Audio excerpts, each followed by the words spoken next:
Em um mundo onde a economia e a política se entrelaçam de maneiras complexas, surge um conceito que desafia as noções tradicionais de prosperidade e segurança: o keynesianismo militar. Você já parou para pensar como os gastos com defesa podem moldar não apenas o cenário geopolítico, mas também a vida econômica de uma nação? Como a busca por segurança pode, paradoxalmente, impulsionar o crescimento e o emprego, mesmo que através de meios controversos? Neste documentário, vamos mergulhar nas profundezas do keynesianismo militar, explorando suas origens, suas aplicações históricas, suas críticas e o impacto duradouro que ele tem sobre as sociedades modernas. Prepare-se para uma jornada que revelará as conexões surpreendentes entre a guerra, a economia e o poder. O que realmente acontece quando o Estado decide que a melhor forma de estimular sua economia é investindo massivamente em seu aparato militar? Vamos descobrir juntos. O keynesianismo militar é um conceito que, à primeira vista, pode parecer uma contradição. Como a guerra, um ato de destruição, pode ser vista como um motor de prosperidade econômica? A resposta reside na forma como os governos utilizam os gastos militares como uma ferramenta para estimular a demanda agregada e, consequentemente, o crescimento econômico. Historicamente, em momentos de crise ou estagnação, a injeção de capital em setores estratégicos, como a defesa, tem sido uma tática empregada por diversas nações. Essa abordagem, embora eficaz em certos contextos, levanta questões profundas sobre as prioridades de uma sociedade e os custos ocultos de uma economia baseada na produção bélica. O complexo industrial militar, uma rede intrincada de empresas de defesa, agências governamentais e instituições de pesquisa, torna-se um motor econômico por si só. Ele gera empregos, impulsiona a inovação tecnológica e cria uma demanda constante por bens e serviços. No entanto, essa dependência pode criar um ciclo vicioso, onde a manutenção do crescimento econômico parece exigir a perpetuação de tensões e conflitos.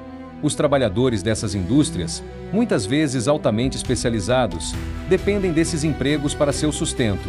A transição para uma economia mais pacífica, embora desejável, apresenta desafios significativos em termos de requalificação e realocação de mão de obra. A logística e o transporte de equipamentos militares são uma parte fundamental dessa engrenagem.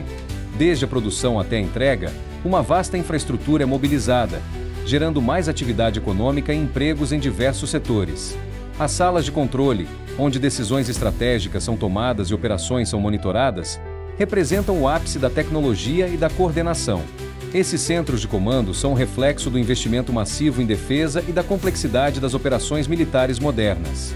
Um olhar sobre o mapamundi revela a distribuição desigual dos gastos militares. Países com maiores orçamentos de defesa frequentemente exercem maior influência geopolítica, mas também enfrentam o dilema de equilibrar segurança com desenvolvimento social e econômico. Para compreendermos o keynesianismo militar, precisamos primeiro entender suas raízes no pensamento econômico de John Maynard Keynes. Keynes, um dos economistas mais influentes do século XX, defendia a intervenção estatal na economia para combater recessões e o desemprego. Sua teoria, conhecida como keynesianismo, propunha que o governo deveria aumentar os gastos públicos, especialmente em infraestrutura e projetos sociais, para estimular a demanda agregada e, consequentemente, o crescimento econômico e a criação de empregos. O livro Teoria Geral do Emprego, do Juro e da Moeda de Keynes é a base dessa filosofia. Ele argumentava que, em tempos de baixa demanda privada, o governo deveria intervir para preencher essa lacuna, injetando dinheiro na economia. No entanto, o keynesianismo militar é uma variação peculiar dessa teoria. Ele se diferencia por direcionar esse aumento descomunal do gasto público especificamente para a área de defesa militar. A ideia central é que, ao investir pesadamente na produção de armamentos, na manutenção de forças armadas e em outras atividades relacionadas à segurança nacional, o governo pode injetar grandes somas de dinheiro na economia. Isso, por sua vez, impulsionaria a indústria, geraria empregos e estimularia o consumo, resultando em crescimento econômico.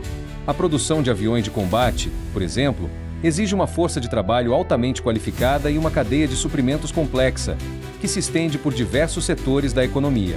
É importante notar que, enquanto Keynes defendia gastos em áreas socialmente úteis, o keynesianismo militar aloca esses recursos para a indústria bélica. Essa escolha não é aleatória. A área de defesa é frequentemente aquela sobre a qual o poder executivo, ou seja, o governo, exerce maior discricionariedade. Isso significa que decisões sobre gastos militares podem ser tomadas e implementadas com relativa rapidez e menos escrutínio público.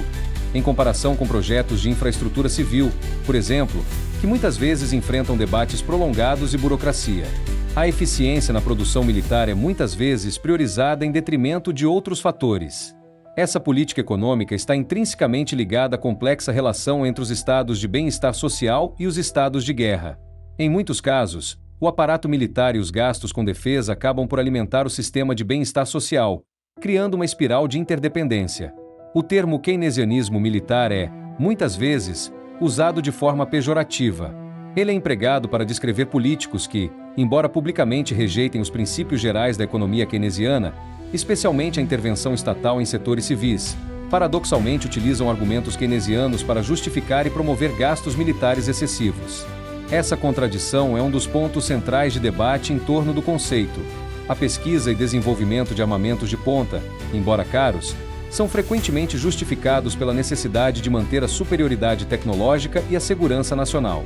A distribuição do orçamento nacional reflete as prioridades de um governo. Quando uma parcela significativa é destinada à defesa, outras áreas podem ser sacrificadas, gerando debates sobre a alocação de recursos. A mão de obra especializada na indústria militar é um componente vital. Soldadores, engenheiros e técnicos trabalham em conjunto para produzir equipamentos complexos e de alta tecnologia. A educação e a formação de novos talentos são cruciais para o desenvolvimento de qualquer nação. O investimento em educação pode ser visto como uma alternativa aos gastos militares para estimular o crescimento econômico a longo prazo. As decisões políticas e econômicas são frequentemente tomadas a portas fechadas, com base em documentos e relatórios confidenciais. A transparência e o escrutínio público são essenciais para garantir a responsabilidade e a prestação de contas. Os centros de comando militar são o cérebro das operações de defesa. Oficiais altamente treinados monitoram e coordenam as atividades, garantindo a segurança nacional e a proteção dos interesses do Estado. A produção de munições, muitas vezes automatizada, é um exemplo da eficiência e da escala da indústria militar. A demanda constante por esses produtos impulsiona a inovação e a modernização dos processos de fabricação. A teoria do keynesianismo militar não é apenas um conceito acadêmico, ela encontrou aplicação prática em momentos cruciais da história. Um dos exemplos mais proeminentes e frequentemente citados é a experiência dos Estados Unidos durante e após a Segunda Guerra Mundial. Antes da guerra, os Estados Unidos enfrentavam a Grande Depressão, com altos níveis de desemprego e uma economia estagnada. A entrada do país na Segunda Guerra Mundial provocou uma mobilização industrial sem precedentes. O governo, sob as presidências de Franklin Delano Roosevelt e, posteriormente, Harry Truman, investiu maciçamente na produção de armamentos, veículos militares, suprimentos e na expansão das Forças Armadas. Essa injeção colossal de capital público na economia transformou a paisagem industrial americana, reativou fábricas, criou milhões de empregos e, de fato, tirou o país da depressão.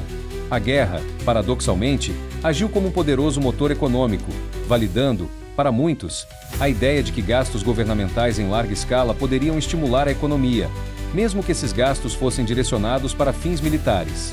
A produção em massa de tanques Sherman, um símbolo da capacidade industrial americana, foi fundamental para o esforço de guerra e para a recuperação econômica do país. A mobilização para a guerra também trouxe mudanças sociais significativas, com mulheres assumindo papéis importantes na força de trabalho industrial, contribuindo para a produção de munições e outros suprimentos. A logística de transporte de tropas e equipamentos para os campos de batalha europeus foi uma operação de escala sem precedentes, exigindo uma coordenação massiva e um investimento significativo em infraestrutura. A construção de navios de guerra, essenciais para o controle dos oceanos, impulsionou a indústria naval e gerou milhares de empregos em estaleiros por todo o país. Após a Segunda Guerra Mundial, a política de keynesianismo militar continuou a influenciar as decisões econômicas dos Estados Unidos, especialmente com o início da Guerra Fria. O documento NSC 68, de 1950, por exemplo, foi um marco nesse sentido.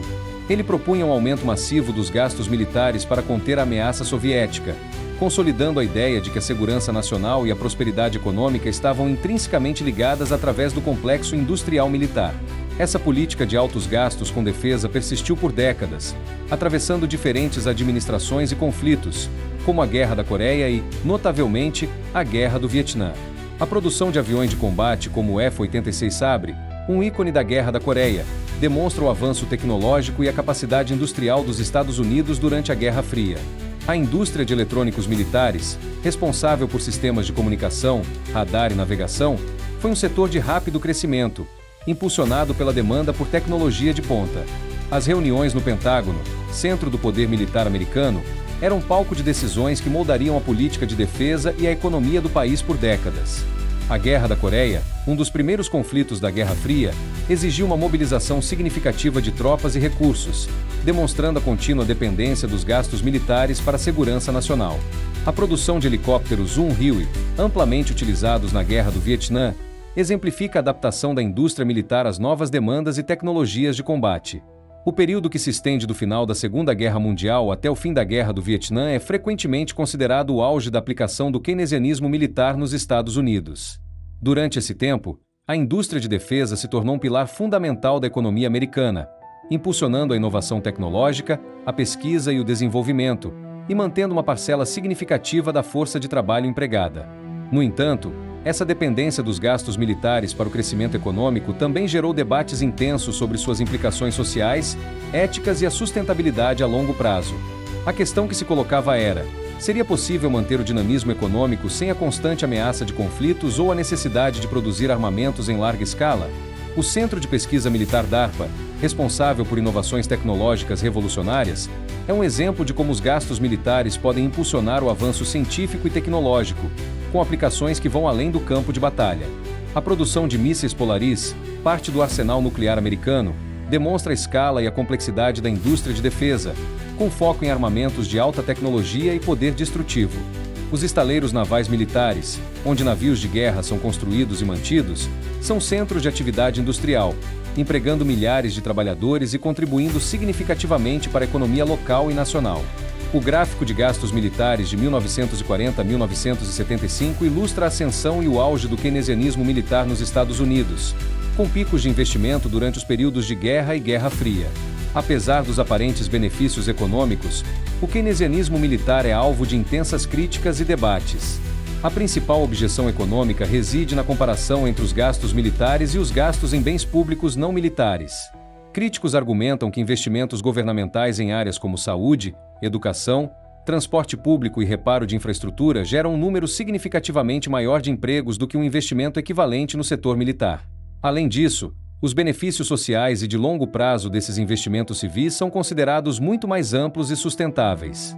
Uma escola pública bem equipada e com professores qualificados tem um impacto duradouro na sociedade, formando cidadãos e impulsionando o desenvolvimento humano. A falta de investimento em infraestrutura civil, como estradas e pontes, pode ter consequências graves para a economia e a segurança pública, contrastando com os gastos massivos em defesa. Um dos mais veementes críticos do keynesianismo militar é o renomado intelectual Noam Chomsky. Ele argumenta que o keynesianismo militar oferece vantagens estratégicas ao Estado em comparação com o keynesianismo não militar.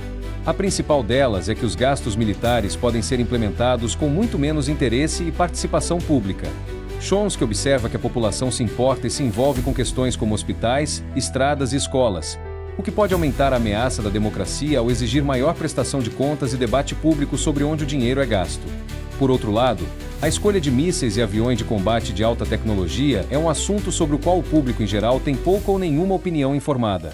Essa falta de interesse público nos detalhes dos gastos militares concede ao Estado uma discricionariedade muito maior sobre como aloca esses recursos. Em essência, o keynesianismo militar permite que o governo estimule a economia sem ter que lidar com o escrutínio e as demandas democráticas que acompanham os investimentos em setores civis.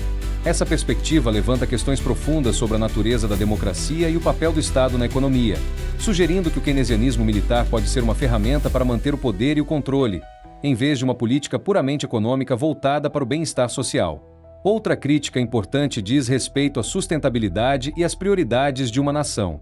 Destinar uma parcela desproporcional do orçamento para a defesa pode desviar recursos vitais de outras áreas que são cruciais para o desenvolvimento humano e social. A longo prazo, isso pode levar a deficiências em infraestrutura, saúde e educação, comprometendo o potencial de crescimento e a qualidade de vida da população. Além disso, a dependência de uma economia de guerra pode criar um ciclo vicioso, onde a manutenção do crescimento econômico parece exigir a perpetuação de tensões e conflitos, ou pelo menos a constante modernização e produção de armamentos, levantando sérias questões éticas e morais. Um sistema de transporte público eficiente, por exemplo, beneficia diretamente a população e a economia. O keynesianismo militar não é um conceito monolítico. Ele se manifesta em diferentes formas, cada uma com suas próprias nuances e implicações. Podemos diferenciar pelo menos 3 abordagens distintas. A primeira diferenciação é entre o uso dos gastos militares como um motor inicial para superar uma recessão e os esforços para alcançar efeitos multiplicadores de longo prazo. Em uma situação de crise econômica, um governo pode aprovar a compra de aviões de combate, navios de guerra ou outros equipamentos militares com o objetivo imediato de injetar dinheiro na economia e criar empregos, agindo como um pump primeiro. Alternativamente, pode-se optar por manter a compra desses bens militares ao longo de todo o ciclo de negócios, não apenas em momentos de recessão. Dada a complexidade e o tempo de planejamento e pesquisa envolvidos na construção de grandes sistemas de armamento, os estados capitalistas frequentemente preferem depender de compras de armas e outras alocações militares para uma formulação de políticas macroeconômicas e regulamentação de longo prazo. Isso transforma o gasto militar em um componente estrutural da economia, não apenas uma medida anticíclica. A segunda diferenciação é entre as formas primárias e secundárias de keynesianismo militar. Em ambos os casos, o Estado utiliza o mecanismo multiplicador para estimular a demanda agregada na sociedade. No entanto, a forma primária de keynesianismo militar ocorre quando o Estado usa suas alocações militares como principal meio para impulsionar o ciclo de negócios. Isso significa que a economia é fundamentalmente dependente dos gastos com defesa para seu dinamismo. Já na forma secundária, as alocações militares contribuem para gerar demanda adicional, mas não na extensão em que a economia é total ou principalmente impulsionada por esses gastos. Em outras palavras, o setor militar é um contribuinte importante, mas não o motor exclusivo ou dominante do crescimento. Feiras internacionais de armamento são vitrines para essa indústria, onde negócios são fechados e tecnologias são exibidas. Por fim, a terceira diferenciação considera o fato de que as economias capitalistas modernas não funcionam como sistemas fechados. Elas dependem do comércio exterior e das exportações para escoar parte de seu excedente de produção. Essa observação se aplica também ao excedente gerado no setor militar. Há uma vasta quantidade de dados que confirmam que os estados capitalistas promovem ativamente a exportação de armas, garantindo que suas corporações de armamento tenham acesso a pedidos de importação de outros países. Isso é feito, entre outras razões, para gerar efeitos multiplicadores adicionais. O conceito de keynesianismo militar está intrinsecamente ligado à ideia de uma economia de guerra permanente. Essa noção surgiu em 1945, com o trabalho do trotskista Ed Sard, que previu uma corrida armamentista pós-guerra. Sard argumentou que os Estados Unidos, mesmo em tempos de paz, manteriam o caráter de uma economia de guerra, com gastos militares elevados que ajudariam a reduzir o desemprego, em contraste com a Grande Depressão da década de 1930. Essa análise foi aprofundada por ele em 1950 e 1951, consolidando a visão de que a indústria de defesa se tornaria um componente estrutural e contínuo da economia. Essa perspectiva sugere que, para além de ser uma medida anticíclica, o gasto militar se torna um motor constante de atividade econômica. A lógica é que a demanda contínua por armamentos e tecnologia militar impulsiona a pesquisa e o desenvolvimento, a produção industrial e a criação de empregos, mantendo a economia em um estado de mobilização, mesmo na ausência de um conflito direto. Isso levanta a questão de até que ponto uma economia pode se tornar dependente desse tipo de estímulo, e quais as implicações de longo prazo para a sociedade. Muitos economistas têm se debruçado sobre a questão do efeito multiplicador dos gastos militares, ou seja, o impacto que cada dólar investido na defesa tem sobre o crescimento econômico geral. Os resultados desses estudos são variados e, por vezes, contraditórios. Uma meta-análise abrangente, que compilou dados de 42 estudos primários, revelou que os gastos militares tendem a ter efeitos positivos no crescimento econômico em países desenvolvidos. Nesses contextos, a alta tecnologia e a inovação associadas à indústria de defesa podem gerar spin-offs para outros setores, além de manter uma força de trabalho qualificada. No entanto, a mesma meta-análise apontou que os efeitos são geralmente negativos em países menos desenvolvidos. Nesses casos, o estudo atribui os resultados adversos ao desvio de recursos de setores produtivos essenciais, como educação e infraestrutura. Em economias com recursos limitados, a priorização de gastos militares pode significar menos investimentos em capital humano e físico, o que, a longo prazo, impede o desenvolvimento sustentável e a diversificação econômica. Essa dualidade nos efeitos multiplicadores ressalta a complexidade do keynesianismo militar e a importância de analisar seu impacto dentro do contexto socioeconômico específico de cada nação. Assim, é crucial diferenciar entre o keynesianismo militar doméstico, que se concentra nos gastos internos, e o keynesianismo militar externalizado, que busca estimular a economia através da venda de armamentos para o exterior. Essa dimensão global adiciona uma camada de complexidade e interconexão às políticas econômicas militares. A inovação militar, embora impulsionada por gastos em defesa, pode ter aplicações civis, gerando spin-offs tecnológicos. O keynesianismo militar é, sem dúvida, um fenômeno complexo e multifacetado. Ele nos força a confrontar a intrincada relação entre segurança, economia e sociedade. Ao longo da história, vimos como o investimento em defesa pode, de fato, impulsionar a atividade econômica, criar empregos e estimular a inovação tecnológica. No entanto, também testemunhamos as profundas críticas e os dilemas éticos que essa abordagem levanta. A questão central permanece: é a dependência dos gastos militares para o crescimento econômico um caminho sustentável e desejável para o futuro? As vozes críticas, como a de Noam Chomsky, nos lembram que existem alternativas. Investimentos em setores civis, saúde, educação, infraestrutura verde, não apenas geram mais empregos, mas também constroem uma sociedade mais equitativa, resiliente e próspera, sem os custos humanos e ambientais associados à produção e ao uso de armamentos. O debate sobre o keynesianismo militar não é apenas sobre números e teorias econômicas. É sobre as escolhas que as nações fazem e as prioridades que estabelecem. É sobre o tipo de mundo que queremos construir. Será um mundo impulsionado pela lógica da guerra e da segurança militar, ou um mundo onde a prosperidade é alcançada através da cooperação, do desenvolvimento humano e da paz?